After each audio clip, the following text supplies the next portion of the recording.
저희 대한민국을 사랑하는 애국동지 여러분, 안녕하십니까? 너무나 반갑습니다. 이 뜨거운 온유를 이 열섬 현상으로 인해서 전 세계에서 가장 뜨겁기로 유명하다는 몇 개 도시가 있는데 그 중에 서울도 포함이 됩니다. 왜? 무려 1000만 명이 넘는 인구가 살다 보니까 빽빽하게 아스팔트와 건물로 지어진 그 도시는 열섬 효과에 의해서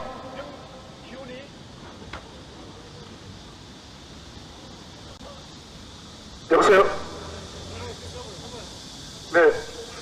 열섬 효과에 의해서 무려 만약에 지금 온도가 30도라면 40도에 육박합니다. 우리 서울 이 아스팔트 온도는 그만큼 치명적인 열대현상이 벌어지고 있고 열섬 효과가 벌어지고 있는데 정말 여러분들 대단합니다. 다행히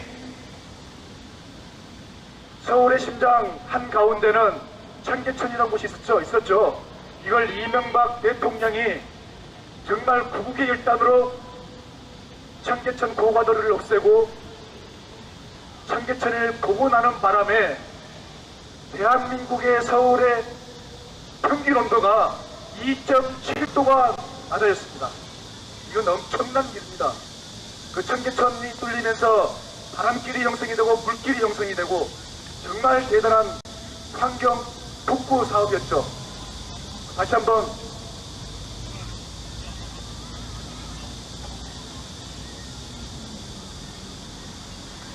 대중교통버스가 막히지 않는 중앙선 차로제를 시행을 했고 청계천을 복원함으로 인해서 서울을 국제적인 명소로 만든 것에 대해서 다시 한번 우리 모두 감사하게 생각해야 될 겁니다. 제가 한 가지 질문 드리겠습니다. 이재명이가 구속되는 게 빠를까요? 아니면 윤석열 대통령이 탄핵당하는 게 빠를까요? 뭐라고? 네, 이재명이 구속이냐 윤석열 탄핵이냐, 지금 정치권은 이 보이지 않는, 그리고 이 말은 하지 않았지만은 이 두 가지 명제를 놓고서 치열하게 정치 전쟁을 벌이고 있는 중입니다. 자, 그럼 뭐 누가 더 빠르냐? 이재명 구속이냐 윤석열 탄핵이냐?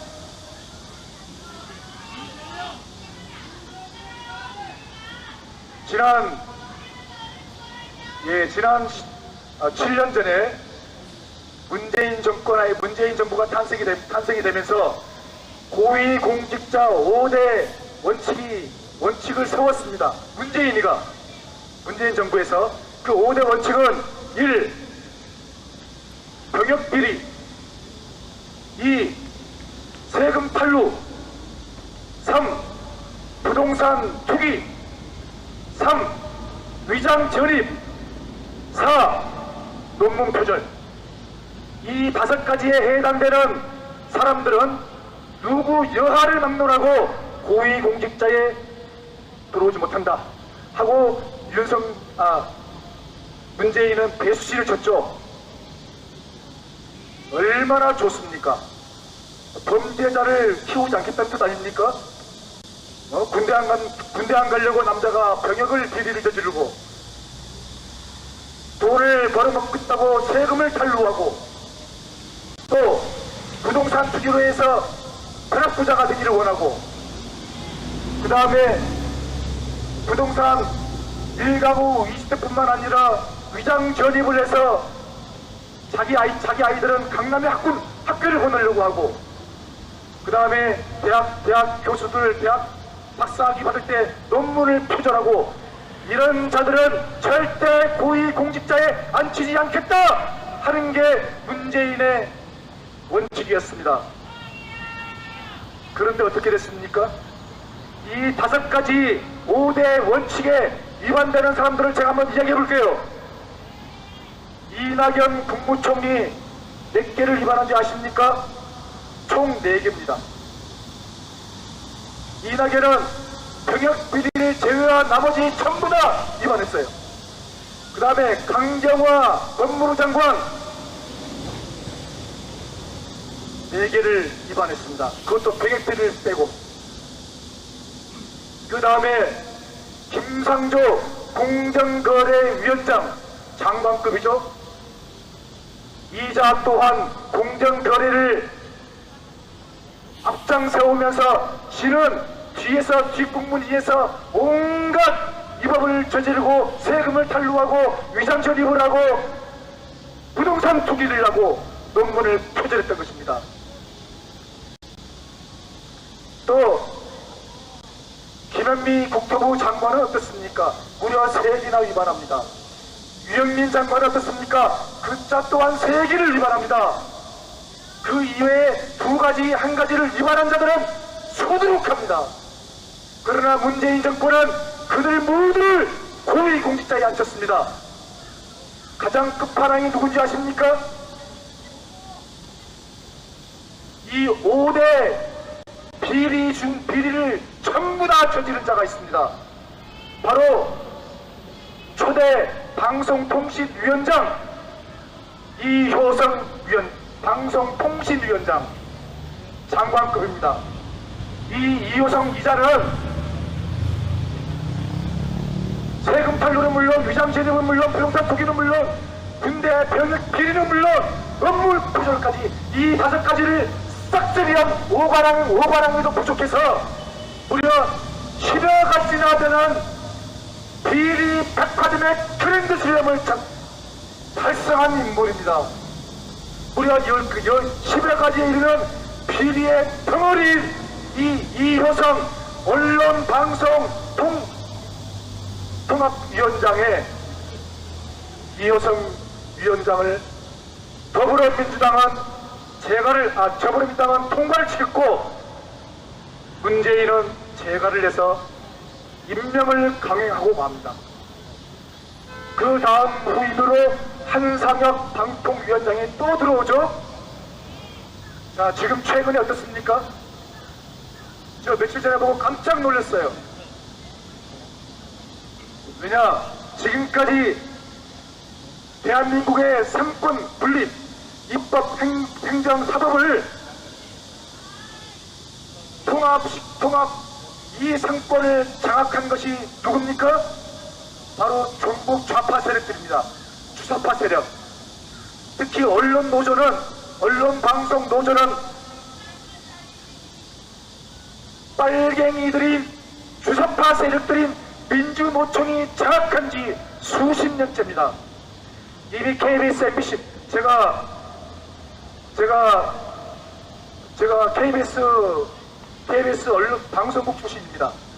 80년대에 잠깐 방송국에 있었는데 제가 그때 느낀 게 뭐였냐면 KBS 출신으로서 그 당시에 저희의 화두는 뭐였냐면 언론 통폐합이 벌어짐으로 인해서 TBC와 KBS가 합병이 됐습니다. 79년 80년에 그로 인해서 KBS가 KBS 1, 2로 나누게 되죠. 분리가 되면서 TBC가 삼성 이병철의 TBC가 눈물의 고별식을 하고 KBS로 병합이 됩니다. 그때는 그게 최대의 화두였어요. 하지만 그 당시에 MBC는 호남인들이 아니면 들어가지를 못합니다. 아니 들어는 가되 전라도 세력이 아니면 주요 자리를 못 맡아요. 그리고 철저하게 사상과 이념에 물든 주사파 무리들이 그 자리를 꿰찼던 겁니다. MBC는 그래서 제가 KBS 직원으로 다닐 때에는 MBC는 그런 상황이었습니다. 하지만 2090년, 2000년, 2010년 지금까지 KBS도 똑같이 민주노총 주사파에 의해 장악되고 말았죠. 거의 3, 40년 동안을 종북 좌파 세력들에게 장악당한 이 공영방송, 문화방송, 언론방송을 이제는 제 국민 눈높이에 맞는 정말 어느 눈치도 보지 않는 떳떳한 언론방송의 길을 가겠다고 이진숙 위원장이 나섰는데 더불어민주당 어떻겠습니까? 지난 2년 전인 이용관 위원장부터 김철원 위원장까지 지금 이진숙까지 3명의 방송통신위원장을 전부 다 탄핵시켰습니다. 전부 다 탄핵시켜버렸어요. 한 가지 다행스러운 점은 지금까지 노무현 정부 때인 16대 국회에서는 4건의 탄핵이 있었습니다. 17대에는 2건, 탄핵 2건, 18대, 19대는 각각 탄핵은 1건씩, 그리고 20회 국회에서는 5건의 탄핵이 이루어졌어요. 한데 지난번인 21대 국회 더불어민주당이 180석을 싹쓸이한 21대 국회에서는 무려 13건이나 탄핵이 남발되고 있습니다. 자, 그렇다면 지금 22대 국회가 시작된 지 며칠 지났죠? 22대가 시작된 지는 2달밖에 되지 않습니다. 이 2달 동안 무려 7건의 탄핵이 진행되고 있습니다. 전부 다 아웃! 특히 언론 방송을 장악하고 있는 이 민주노총을 중심으로 한 더불어민주당이 어떻게 해서든 자기 좌파 진영의 수소파 진영의 언론 방송을 빼앗기지 않으려고, 그래서 이준석이란 이 절대 거물이 보수 찐 보수의 절대 거물이 그런 방송위원장으로 있으면서 좌파 무리를 취업해버리겠다는 그러한 상황을 만들지 않기 위해서 자기 전국 주사파의 영원한 언론 통폐합을 장악하기 위해서 지금까지 위원장들을 다 아웃시켜버린 겁니다. 이동관 위원장은 85일 만에 자진 사퇴했어요. 그 후임의 김홍일 위원장도 자진 사퇴했습니다. 그런데 이진숙 위원장은 임명된 지 3일 만에 탄핵당하면서 헌정사상 초유의 사태가 벌어진 겁니다. 하지만 이준숙은 사퇴하지 않는다고 합니다. 사퇴하면 안 됩니다. 끝까지 남아서 탄핵, 아니 임명, 탄핵, 청문회, 임명, 탄핵, 이런 악순환의 고리를 이준숙이 끊어야 되는 겁니다. 자, 그럼 아까 이재명이 먼저 구속되느냐, 윤석열이가 먼저 탄핵되느냐, 제가 아마 지난번에 말씀드렸을 겁니다. 이재명이 지금까지 저지른 비리가 어느 정도 되는지 아십니까? 이재명이가 저지른 것은 지금 재판을 받고 있으니까 총 6개의 사건에 18개의 혐의로 14개의 혐의로 재판을 받고 있어요. 그 중에 2개는 거의 마무리 단계고, 새롭게 한 4가지 사건, 이 핵심 사건이 있는데, 그 첫 번째가 대장동 사건, 2번째가 성남 FC 사건, 3번째가 백현동 위례 사건, 그리고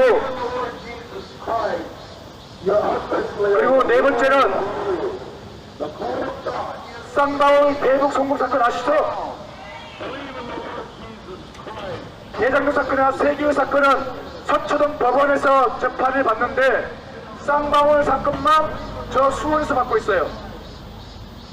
그래서 지난 한 달 전에 이재명이가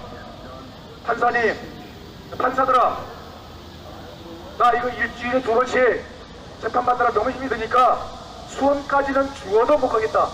그러니 수원에 있는 쌍방울 불법 송금 사건도 서초동 법원으로 좀 병합해줘 하고 신청을 했는데, 그 신청이 대법원에서 기각됐습니다.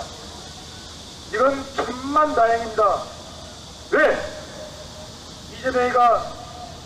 이재명이가 저지른 사건은 500페이지짜리 책으로 500페이지짜리 대장동 사건 200건, 성남 FC 사건 100건, 위례 신도시 사건 50건, 백현동 사건 50건, 총 400건이 넘는 데다가 그것은 사건 기록물입니다. 사건 기록물이 무려 500건이 넘는데 그 이와 별도로 증거 목록이 수천 페이지에 달합니다. 400건이 넘는 사건 기록물과 증거 목록을 전부 다 공부를 하려면 최소한 3년 걸립니다. 3년 안에 절대 이거 못 끝납니다. 3년 이후에 본격적으로 시작되는데 그로부터 또 2, 3년, 그러면 5, 6년 이후에, 길면 10년 후에나 결과가 나올 둥 말 둥합니다. 이재명은 그걸 노린 겁니다. 왜 윤석열이가, 왜 한동훈이가, 왜 이재명을 못 잡아놓느냐고요?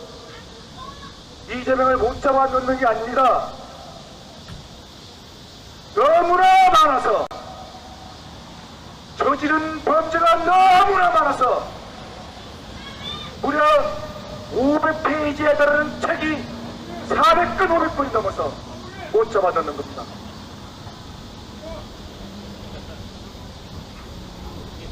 그러니 윤석열이가 먼저 구속이 되느냐, 윤석열이가 먼저 탄핵이 되느냐, 이재명이 구속이 먼저 되느냐, 제가 볼 때는 범야권이 195석을 이상을 갖고 있는 더불어민주당이 마음만 먹으면 윤석열은 당장 내일이라도 탄핵을 시켜버립니다. 탄핵을 시키는 순간 어떻게 됩니까? 60일 안에 재선거해야 돼요. 그러면은 7년 전 박근혜 탄핵 이후에 똑같은 대자부 현상이 벌어집니다. 윤석열 탄핵이 되는 순간 두 달 후면은 여권은 길이 멸렬해지고 야권은 이재명을 중심으로 해서 이재명이가 대통령이 되면 그 순간부터 모든 범죄 혐의 중단, 그리고 5년 후에 시작됩니다. 그러면은 그때 가서 잡아놓은들 무슨 소용이 있습니까? 사랑하는 애국 동지 여러분,